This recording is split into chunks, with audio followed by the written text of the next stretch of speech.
your friend in Central Illinois. WHOW. Top of the morning. Thanks for being with us. I'm your host today, Seth Lawrence. The WHOW Morning Show streams to Facebook and YouTube, brought to you by Peterson Insurance, your Pekin Insurance agent in Clinton.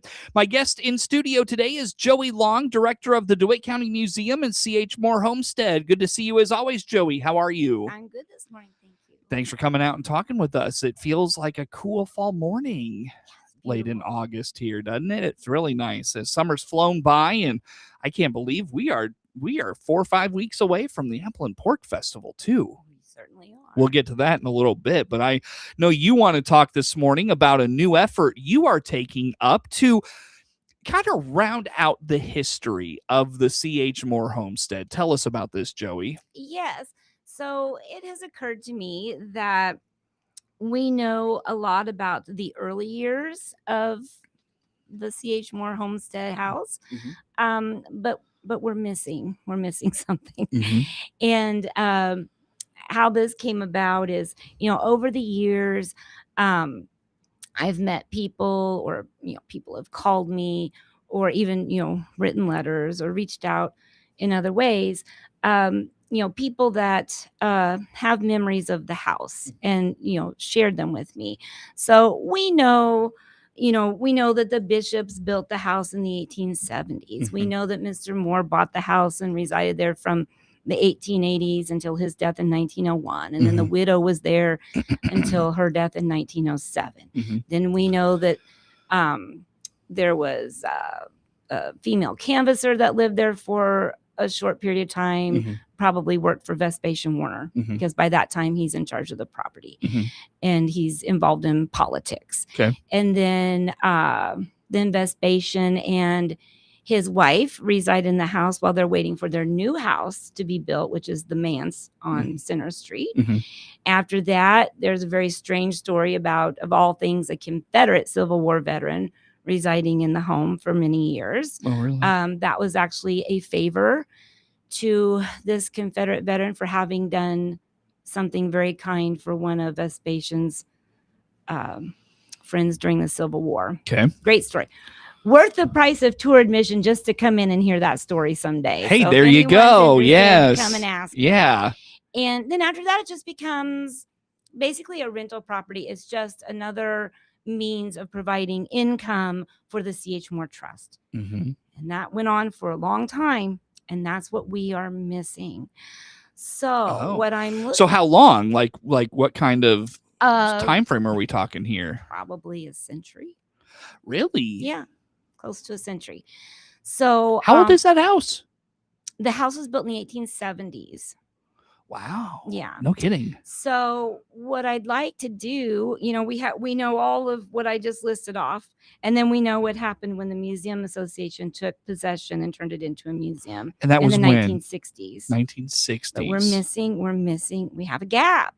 And it's important to, get these things gathered up, the history of this time period, before the memories are lost. So I am gathering memories of the forgotten years. And so what I'm asking is anyone out there who has memories of the house, excuse me, I've talked to people over the years who lived there when they were children, people who visited, because they had friends or relatives that lived there. I've talked to other people. There's one lady who grew up in the house. She's great about sharing her memories. Wow. And then also, in the later years, I've had people share the stories with me of, let's say, exploring the house without permission when it was abandoned. And the house was abandoned. Well, it was empty. The house actually, like I said, it served as a rental property for many years. The way that it was explained to me by one of the heirs was, eventually, it just became very run down. It really wasn't economically feasible to put any more money into it. And so they couldn't sell the house because it was a part of the trust. Nothing said they couldn't tear it down. So the paperwork had actually been completed to demolish the home. Okay. But then at the last minute, someone came up with a better plan and Mhm. it became a museum. Mhm. But yes, so it stood there vacant and in very bad condition for a period of time. Wow. And so, I'm looking for all of those memories. Yeah. And if you're listening and you have just a little memory, a short memory, just a little blip in time or something, don't think that that's so small that I would not be interested in it. Mhm. I certainly would. I'm interested in the little memories. I'm interested in the long memories. Uh-huh.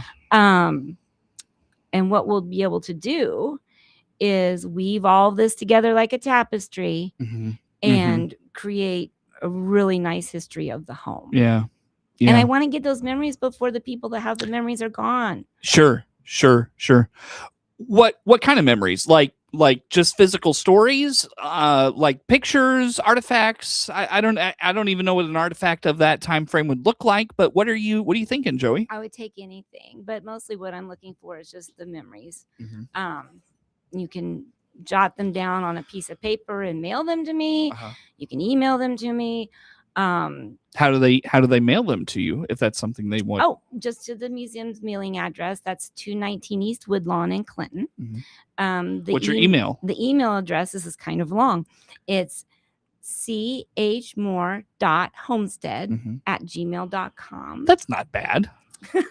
chmore.homestead@gmail.com. That's easy. Yeah, I guess you're right. Maybe it just seems long to me because, I say that on the telephone 100 times a day. It feels like. Sure. And I also spell it out. C is in cat, H is in hat, more spelled MOORE .homestead@gmail.com. See how I just made it really long, Seth? But so they can do it. They can do it like that. Uh-huh. And I'm really looking forward to what people will have to say. For instance, I had a gentleman. I had found something in the house. This is maybe like 13 years ago or something. And there was a news article about it. And this elderly gentleman, he lived out on the West Coast and had seen this article, probably on the internet or whatever. And he called me and he said, when I was a little boy in the 1940s, my family lived in that house. And he told me, what it was like to live there. He told me that in the winter, that house was so cold that they would close off every room but two. So all winter long, they would just occupy two rooms, the entire family. Wow. And he said it was all they could do to afford the coal to heat two rooms. Right. That's interesting. Yeah. He also told me something I didn't know about a piece of furniture that was in the house. It had a hidden compartment. None of us had any idea. Really? But he said, is there a dresser in the master bedroom? Yes. I said, let me run upstairs with the phone. I'll describe it. And I described, oh, yeah, that's the one. He says, so you're standing there looking at it? Yes. Well, then you see the secret compartment. No. And he's like, well, you see it now that you know that there's one there. And I still had to say, no. It was getting really embarrassing, and then he told me where it was. And by golly, there it was. What was it like? There's just like at the apron board of this piece of furniture, there's a little thing that you flip at the bottom and you pull it out. Uh-huh. And there's a secret compartment drawer. There was no stash in there, but and that's just because a curious little boy somehow discovered that the 1940s when he lived in the house. Right. I had another lady tell me in more recent years about her teenage days when the house was unoccupied and in very bad condition. Mm-hmm. And she said, at night they went in, they snuck in the house and, walked all through the house, just exploring. It was kind of a thrilling and interesting thing to do. Mm-hmm. I'm looking for all kinds of stories like that. Cool. Yeah. That's neat. What do you like? It sounds like you know a little bit about that time frame. Like when it was unoccupied, did it have an owner, or I don't know? Like what's the ownership history of the house? So the ownership history of the house would be John and Minerva Bishop. They were married in 1863, lived somewhere on that 10-acre property in a smaller home, wanted something larger and built the house that we know of today in the 1870s. Yeah. So the Bishops resided in that home until 1880 when Minerva Bishop passed away. Right after she passed away, her husband, John Bishop, sold the house to C.H. Moore, who happened to be John Bishop's brother-in-law. So then Mr. Moore purchased the home. He added the entire west wing and did other things to improve and modernize the house in the eyes of what would be modern in 1880. Sure. And so he resided there until 1901 when he passed away. Then that house, that 10 acres, and thousands of acres of land in many states and other farmhouses and commercial buildings and everything, that all went into the C.H. Moore Trust. So the ownership of that from the time of Mr. Moore's passing up until the 1990s when the trust dissolved and the heirs of C.H. Moore signed the house over to the DeWitt County Museum Association. It was the property of the trust. Oh, okay. Yeah. But the trust is no more. The trust is no more. Mr. Moore designed his trust to not dissolve, and you couldn't do this now, but he was able to do it then. And in fact, they consider this so brilliant how he did it that for many years they studied this as the example of the perfect trust over at the University of Illinois. So it was set to not dissolve until 20 years after the death of the last surviving grandchild. And I will not say that the women in that family line were long lived. Some of them did not make it to 50. However, there was one granddaughter of Mr. Moore's who lived to be in her 90s. So the trust did not dissolve until the 1990s. How about that?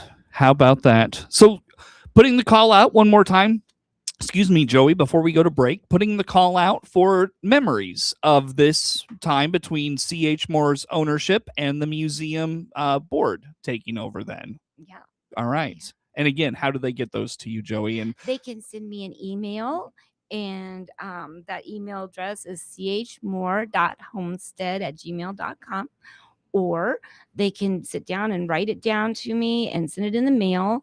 And that would be 219 East Woodlawn, Clinton, Illinois. And the zip code is 61727. Please, I just want to stress, please don't think, oh, my memory is small. Oh, my memory won't count for anything. No, I want all of your memories. Nothing is too small to not be of interest to me in this project. Joey Long is the director of the DeWitt County Museum, C.H. Moore Homestead, my guest in studio. We'll talk more with Joey coming up on the WHOW Morning Show.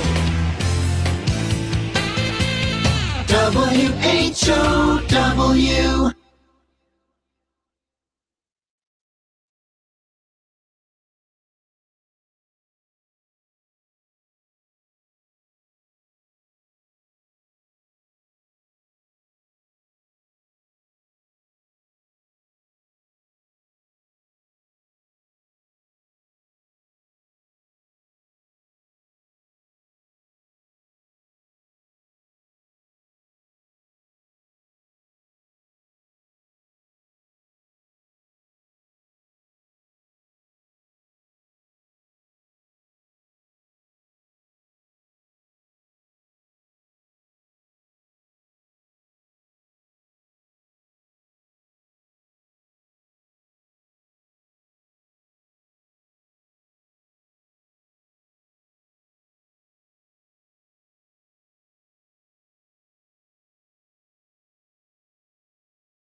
Your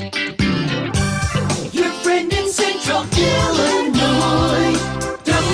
WHOW. Once again, good morning. Thanks for being with us. I'm your host today, Seth Lawrence. The WHOW Morning Show streams to Facebook and YouTube, brought to you by Peterson Insurance, your Pekin Insurance agent in Clinton. Again, my guest in studio today, Joey Long, director of the DeWitt County Museum and C.H. Moore Homestead. Joey, we mentioned it at the top. We're just 4 or 5 short weeks away from the annual Apple and Pork Festival. Are you ready yet? We're right on track. I will say that. Good. So that's good. That's a great feeling. We get to this time of the year where we're really gearing up for it. What comes to mind for you? You know, what do you still need to do? You know, where are you at? What do we know? Oh, well, let's see. So I know that the entertainment has been booked and scheduled. We have the stage ready for the entertainment. I know that they're working on ordering their paper goods. It takes a lot of paper goods Seth, to feed that many I bet people. it does. Yep. Yesterday they were down working on the gator, and just a lot of projects, and then I keep a list of all the things that I need to do. You know, what's my responsibility, as far as festival duties. Everyone on the board, has their duties. Mm-hmm. And I'm proud to say that I was able to go through and check off all of mine. I secured the grant for this. I secured the grant for that. Uh-huh. And, have this and that ready. So that's pretty exciting. Mm-hmm. So yeah, we are right moving on along. track. Yeah. Do we know the entertainment lineup at this point? We do. Mm-hmm. However, I don't have that with me. So Joey, I'm so you're always so sorry. prepared. I do know one thing. What's and that? I'm really excited about it. What's that? If anyone attended our which I know a lot of people did, over 100, possibly 200 people attended the ice cream social that we had. Mm-hmm. We had a fantastic banjo fiddle duo, and they will be a part of our stage lineup this year at the festival. Really? Oh, cool. I'm looking forward to that. Will we have Mr. Lincoln back this year? Absolutely. Yeah, very good. I know the front lawn, you've got, is it the rope maker? They will be back, and I know that he has purchased the twine to make the rope. Great. Yeah. Root beer stand? Root beer stand. I'm not sure about him. I didn't see his paper yet this year. Oh, no. Hopefully he'll be here. There's always a line for the root beer. I know. Isn't that a neat thing? It is. When he first called, years ago with interest in being a part of the festival, I don't know how many people know this. He's from out of state, and actually he and now his children, they kind of split up, so they can do more than one event on the same dates. Yeah. The recipe that he's using was his grandfather's recipe. Mm. So I think that makes it even more special. For root beer? Yeah. Had no idea you could do such a thing. Yeah. Wow. That's so cool. I'm trying to think. What else? I mean, is the homestead ready for the ham and beans and everything? And I know you do the cider floats, the apple butter. I kind of want to get some apple butter for myself this year. You should. It's good stuff. Yeah. I just don't have anywhere to put it during the day. Oh, well, bring it to me. Oh, okay. I'll hide it. I'll hide it in the kitchen. No, don't hide it. Just if you could just throw it in the fridge for me. Somebody will eat it. There are a lot of people eating everything out of the fridge during festival weekend. So I'll hide it in my office. Good idea. Yeah. What time does that stand open? 9. Opens at 9. Yeah. Oh man, I was thinking if I could get there early enough, I could get us set up. Pardon me. Buy some apple butter. Take it, bring it out here, take it home, put it in my refrigerator at home. I only live a block away. I could just do that. There you go. You could do that. Well, strategic planning. Well, it takes strategic planning to get the apple butter and the gingerbread cookies. I think, yeah, right. Yes. By the way, yeah, other like tents. I mean, you've got the corn on the cob, you've got the pork. The AMVETs do the pork fritters, or what are those? It's not pork fritters. What are those called? I believe this year they've moved to corn dogs. Oh, they're going to corn dogs. I believe so. Can you do that? They did it. Oh, okay. I didn't know if that stayed in committee approved it. Okay. I didn't know if that went along the theme of the of apple and pork, but that's okay. And I know that he did know that it was pork. It would be pork. Oh, pork hot dogs. Yeah. Okay. I don't know. I was just, and I'm trying to think. Like, there's like the mainstays are going to be back. I think is what I'm trying to ask here for folks. And I think that they've maybe added 1 or 2 new groups. So all right, that'll be good. So sure. we'll have a little more to choose. The YMCA will have their baked potato, I'm sure, and their pork cutlet sandwiches. And Seth, then you know the menu better than I do. You've got the Presbyterian Church and their chocolate treats, the candies, the chocolate candies. I'm just going through all the people we talked to at this thing. I figured that was how you knew all of this. Yeah. If I didn't have to talk to everybody all day, I could just graze my way through Apple and Pork Festival. That would be. Let's not forget about the people from Kinney that have the apple sheet Danish. Let's not forget that. Is what I was trying to think of. Yes, that's what I was trying to think of. Yeah, sure. And then all the homestead stands. Right. So and the brats. Yeah. The brat barn's going to be back. The stands that are operated by the museum directly would be the brats, the meal grinding, the apple butter, the ham sandwich, the ham and beans, the apple cider, and the apple cider floats. And don't forget apple butter. Did I not say that? I don't know. Whatever. Joey. Maybe I forgot. Don't forget the apple butter. I feel terrible. I've run out of time very quickly. Was there anything I didn't get to you wanted to get to? Well, let's just remind everyone that the dates this year for the Apple and Pork Festival are September 26th and 27th at the C.H. Moore Homestead, DeWitt County Museum. Joey Long, director of the DeWitt County Museum, C.H. Moore Homestead, our guest in studio today. Joey, we'll see you at Apple and Pork. That is Joey Long. And again, the morning show streams to Facebook and YouTube, brought to you by Peterson Insurance. WHOW.